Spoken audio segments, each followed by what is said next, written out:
Hello everyone and welcome to Beyond Teachings and this is Kanupriya Pradhan.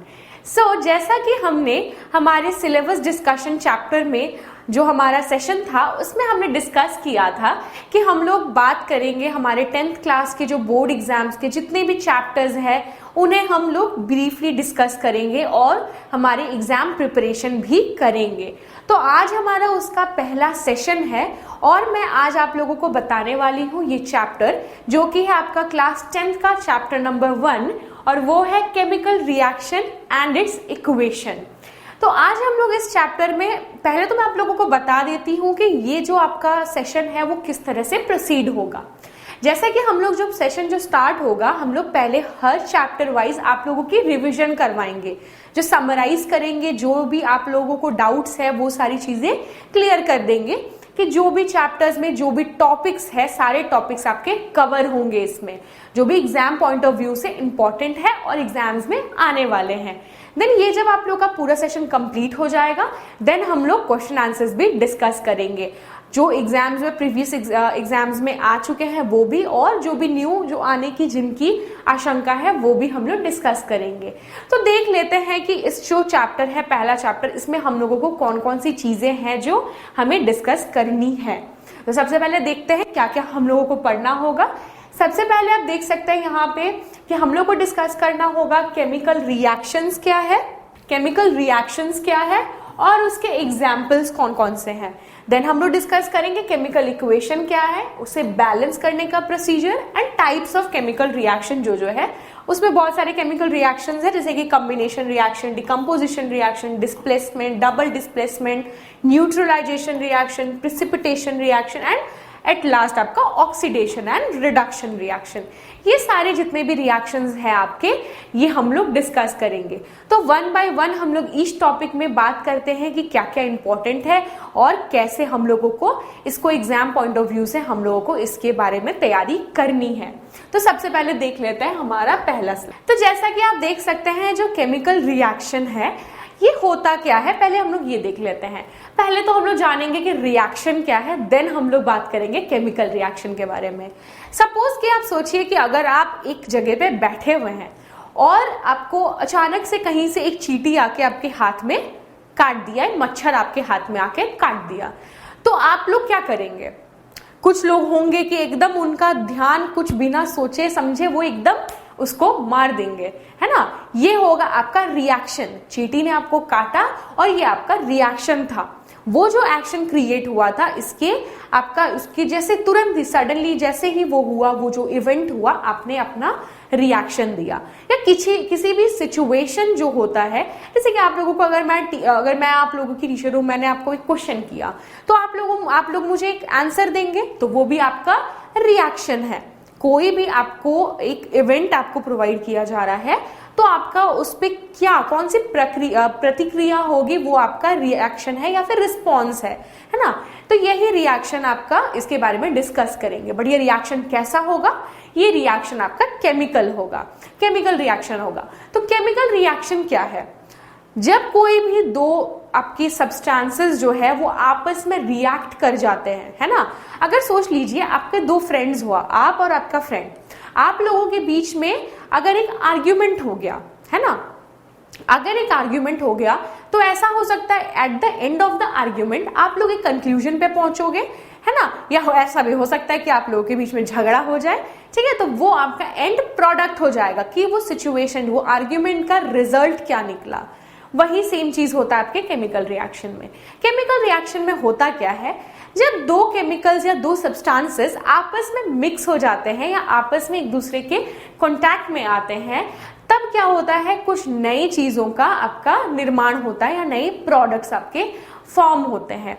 तो वही चीज जो है ये प्रोडक्ट्स फॉर्म हो रहे हैं या रिएक्शन हुआ है या नहीं हुआ है, इसे जानने के लिए हम लोग कुछ फैक्टर्स देखते हैं। जैसे कि reaction in which the following observation takes place is a chemical reaction. Chemical reaction क्या है?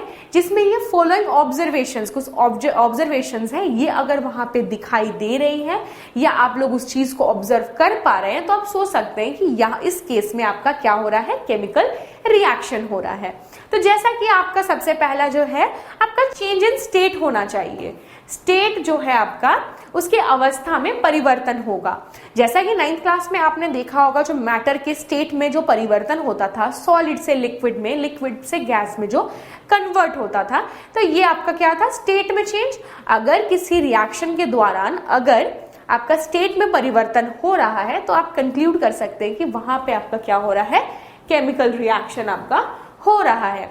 देन कलर में परिवर्तन होना चाहिए, उसका कलर बदल जाना चाहिए। जैसे कि आपका एक आम है, अगर वो कच्चा है तो वो कौन से रंग का होगा, ग्रीन कलर का होगा, ग्रीन कलर का वो होगा। लेकिन जैसे ही वो पक जाएगा तो उसका कलर क्या हो जाएगा, ग्रीन से चेंज होके येलो में हो जाएगा। तो आप सोच सकते हैं कि यहाँ पे आपका जो है केमिकल रिएक्शन हो रहा है।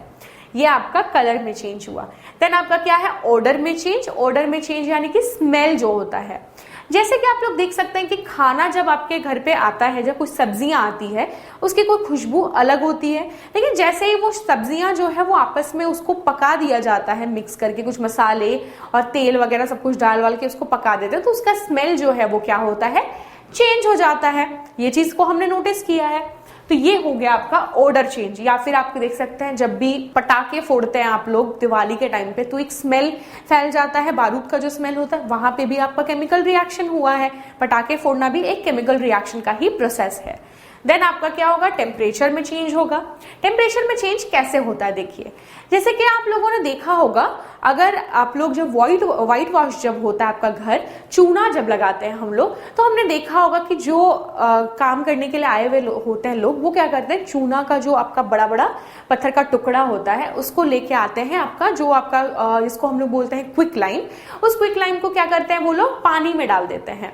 जैसे ही पानी में डालते हैं आप देख सकते हैं कि वहां पे बॉइलिंग स्टार्ट हो जाएगा, है ना। बॉइलिंग स्टार्ट हो जाएगा तो आप लोग देखेंगे कि उसका टेम्परेचर राइज हो रहा। ऑब्वियस सी बात है कि अगर बॉइलिंग स्टार्ट हो गया तो आप सोच सकते हैं कि वहां पे जरूर उसका टेम्परेचर आपका हाई हो गया। आप लोगों को टच करके देखना नहीं है कभी भी अगर ऐसा हुआ, क्योंकि उसका टेम्परेचर हाई हो जाता है।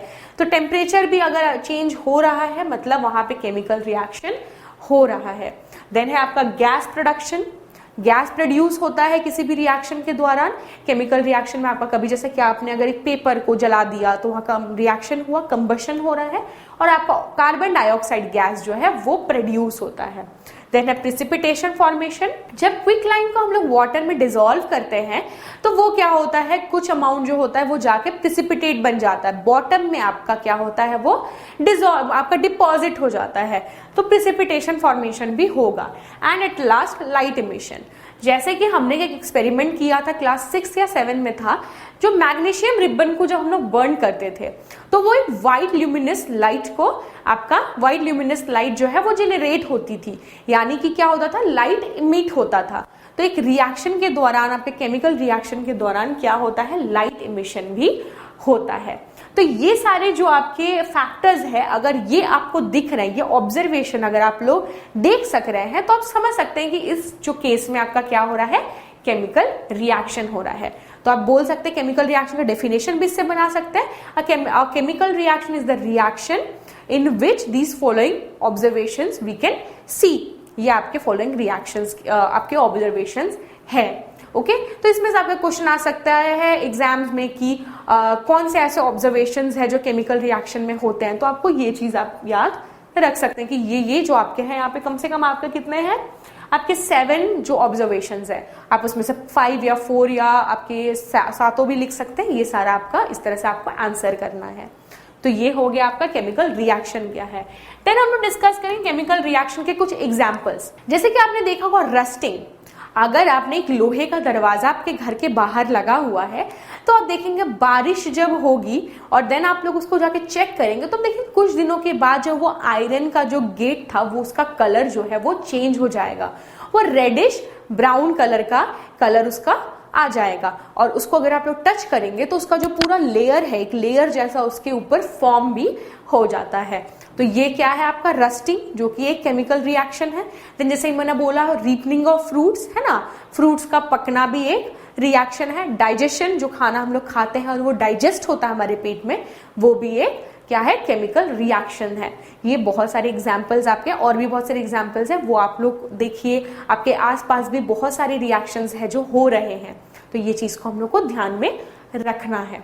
देन हम लोग देखते हैं इसके आगे हम लोग को क्या डिस्कस करना है। इसके आगे है कि केमिकल इक्वेशन क्या है। अब ठीक है, रिएक्शन तो हो गया, रिएक्शन अब हम लोग को पढ़ना है chemical reaction and it's equation.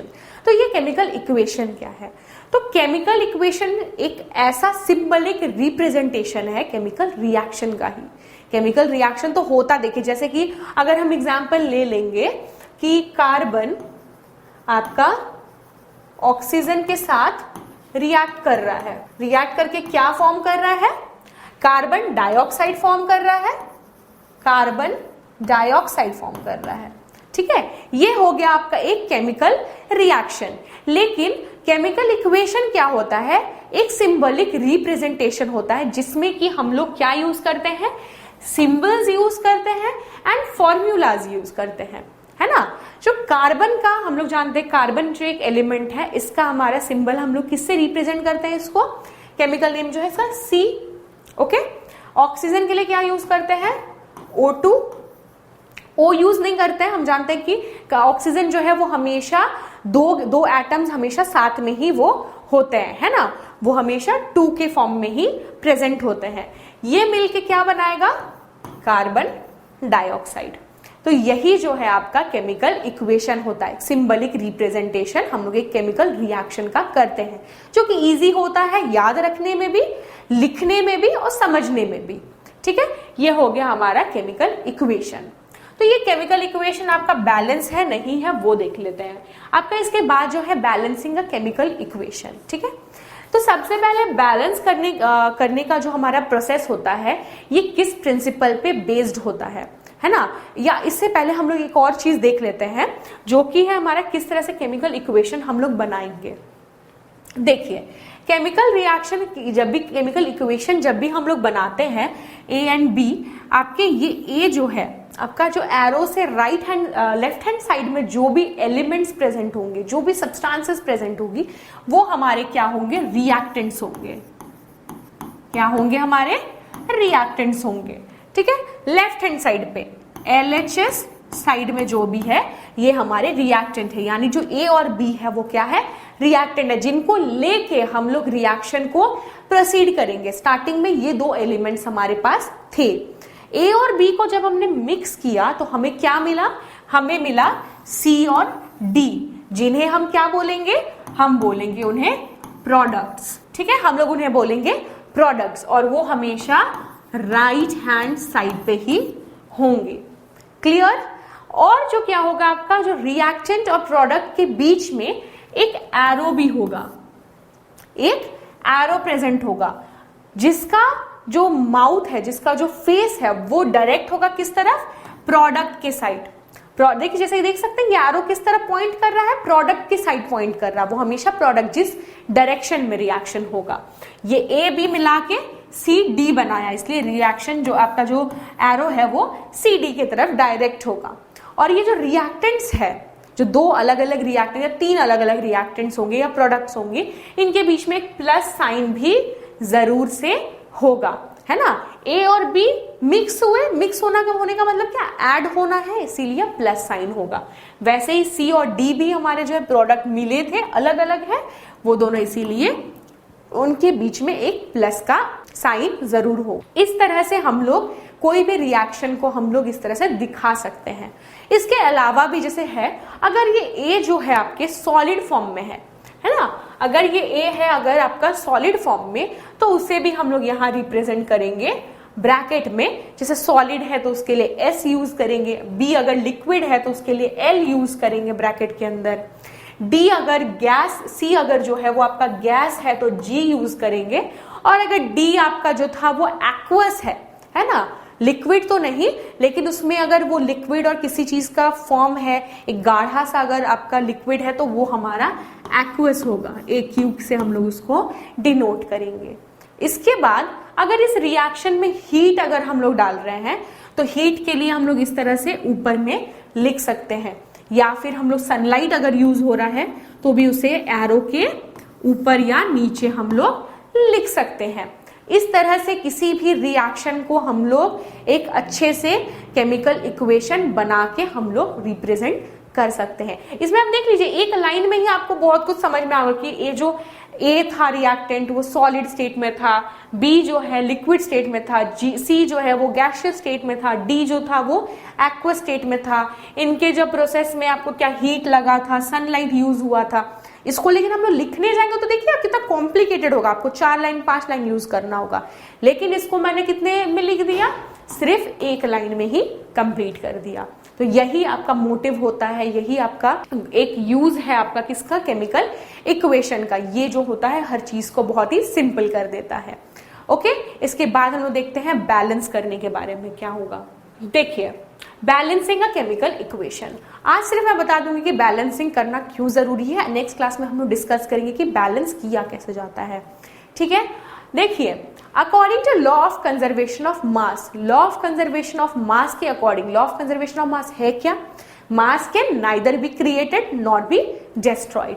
जो मास है किसी भी एलिमेंट का वो ना ही क्रिएट कर सकते हैं हम लोग और ना ही डिस्ट्रॉय कर सकते हैं, वो कांस्टेंट होगा हमेशा। अगर मेरा मास अगर सपोज आप 55 ले लीजिए, 60 अगर केजीज है तो जो मेरा मास है वो हमेशा सेम ही रहेगा, कांस्टेंट रहेगा। अगर मैं इस कमरे से बाहर जाऊं तो भी मैं 50 की हूं या 60 की हूं, इस रूम से बाहर जाऊं तो भी, यहां हूं तो भी, अगर मैं मून पे चली जाऊं तो भी मेरा वेट वही रहेगा, मेरा जो मास है वही रहेगा, हर जगह वो कांस्टेंट ही रहेगा। तो इसी प्रिंसिपल से जो है हमारा बैलेंस करने का जो पूरा सिनेरियो क्रिएट होता है। तो देखिए क्या होता है, the number of atom of each element remains the same before and after the chemical reaction। Suppose आपने ले लिया कि एक रिएक्शन हो रहा है, A प्लस बी जो है रिएक्ट करके C प्लस डी बना रहा है। ठीक है, तो A जो था एक एलिमेंट था, इसका एटम अगर 1 था, सॉरी सपोज पकड़िए 2 था, ठीक है 2 था, तो ये जो 2 है ये आपका इसके रिएक्शन के बाद भी अगर A है कहीं पे, हम लोग एक और एग्जांपल, जैसे कि अगर हमने एग्जांपल लेते हैं कार्बन प्लस ऑक्सीजन मिलके क्या बनाता है, CO2 बनाता है। क्लियर, तो ये जो O है, O देखिए कितने हैं, 2 है। तो ये रिएक्शन से पहले यानी रिएक्टेंट में अगर 2 है तो रिएक्शन के बाद भी ये कितने होंगे, 2 ही होंगे, है ना। कार्बन अगर 1 है तो यहां भी कार्बन आपका 1 ही होगा। एक को हम लोग लिखते नहीं है लेकिन आप समझ सकते हैं कि ये 1 है। कार्बन अगर रिएक्शन से पहले 1 है तो कार्बन जो एलिमेंट है इसका एटम रिएक्शन के बाद भी सेम होगा। यही जो आपका प्रोसेस है, इसी से हम लोग ये चीज को हम लोग कंसिडर करते हैं कि ये आपका लॉ ऑफ कंजर्वेशन ऑफ मास यहाँ पे अप्लाई होता है। इसीलिए हम लोग को किसी भी रिएक्शन को किसी भी केमिकल इक्वेशन को हम लोग को बैलेंस करना जरूरी है। बैलेंस केमिकल रिएक्शन ही हमारे लिए सबसे बेस्ट और इफेक्टिव हम लोग मानते हैं। जैसे कि कोई और रिएक्शन भी हम लोग देख लेते हैं, जैसे कि अगर हम लोग करते हैं Na plus Cl2 sodium, okay ये क्या है आपका सोडियम 1 है, क्लोरीन कितना है, हम जानते हैं कि क्लोरीन हमेशा 2 के फॉर्म में रहता है, क्लोराइड रहता है वो, इसीलिए ये हो गया आपका क्लोरीन। ये आपका मिलके क्या बनेगा, NaCl बनाएगा, सोडियम क्लोराइड बनाएगा जो हमारा कॉमन सॉल्ट है। लेकिन आप देख सकते हैं कि यहाँ पे क्या हो रहा है, यहाँ पे तो क्लोरीन 2 था लेकिन आपका यहाँ पे कितना है, 1 ही है। तो इसे हमें बराबर करने के लिए क्या करना होगा, हमें यहाँ पे भी सोडियम को 2 बना देना होगा। 2 सोडियम हो गया, 2 क्लोरीन हो गया, तो यहाँ पे हम लोग क्या करेंगे 2 डाल देंगे, जिससे कि सोडियम भी आपका 2 हो गया और क्लोरीन भी आपका 2 हो गया। तो ये तो हो गया आपका प्रोसेस। ओके, ये तो आपका जो है प्रोसेस है। ये एक सिंपल सा एक केमिकल इक्वेशन था, मैंने इसको सिंपली कर दिया। लेकिन हम ये पूरे स्टेप वाइज स्टेप कैसे हम लोग एक इक्वेशन को बैलेंस करेंगे, ये हम लोग हमारे नेक्स्ट सेशन में जानेंगे, डिटेल में हम लोग जानेंगे। और ये बहुत ही इंपॉर्टेंट है एग्जामिनेशन पॉइंट ऑफ व्यू से। हमारे एग्जाम में, आपके एग्जाम में जरूर से एक क्वेश्चन आएगा ही आएगा बैलेंस करने के लिए। आपको दिया रहेगा एक रिएक्शन, आपको बोला जाएगा कि उसे बैलेंस करिए स्टेप वाइज स्टेप, कैसे वो बैलेंस होगा। हर स्टेप का आपका मार्क्स होगा कि एक स्टेप के लिए इतने 1 मार्क मिलेगा, 2 स्टेप, कम से कम 4 या 5 मार्क के क्वेश्चंस में ये ज्यादातर 5 मार्क के जो आपका क्वेश्चन होता है उसमें ये आता है, आपको एक बैलेंस करने के लिए जरूर दिया हुआ रहेगा। तो हम लोग ये चीज सीखेंगे, अच्छे से सीखेंगे ताकि ये एकदम से क्लियर हमारे मन में हो जाए। तो अगर आपको ये वीडियो अच्छा लगा तो इसे लाइक करिए और हमारे चैनल को सब्सक्राइब कर दीजिए ऐसे ही वीडियोस के लिए। तब तक के लिए stay tuned and good bye.